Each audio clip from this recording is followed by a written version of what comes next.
Një foto, 1000 fjalë. Skamja e politika ja ka mësuar Shqipërisë. Kjo fotografi nuk është metaforë artistike dhe as thrillim emocional. Është dokument. Një dëshmi e zhveshur brutale e një realiteti që politika shqiptare e ka prodhuar dhe e ka ushqyer për dekada. Skamjen fizike, skamjen e dije dhe skamjen e vizion. 2 fëmijë, fytyra të ndotura, rroba të vjetra, ushqimi pakët në duar. Pas tyre një peizazh i ftohtë, industrial, pa ngjyrë, pa shpresë.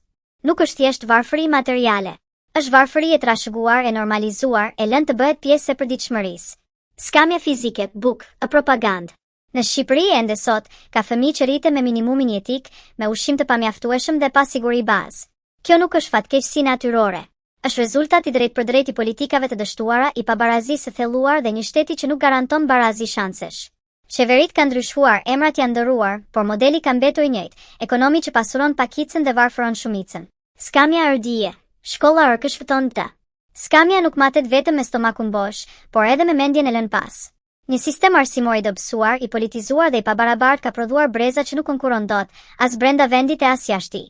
Kur fëmijët nisen në jetë nga varfëria, pa mbështetje sociale dhe pa arsim cilësor, cikli i skamjes vetëm sa riprodhohet.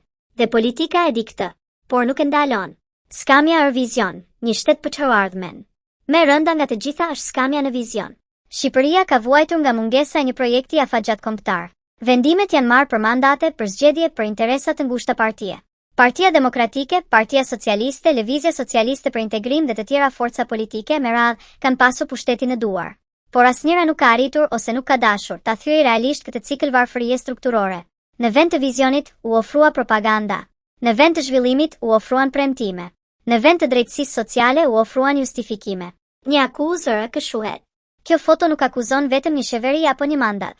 Ajo akuzon një klasë të tërë politike që për vite me radhë ka folur për rritje, integrim dhe suksese, ndërsa një pjesë e shoqërisë ka mbetur në terr ekonomik, arsimor dhe moral. Një foto sa për 1000 fjalë, por edhe për një pyetje që ende pret përgjigje. Sa breza të tjerë duhet të rriten në skamje që politika shqiptare të kuptojë se dështimi i saj ka fytyrë njerëzore?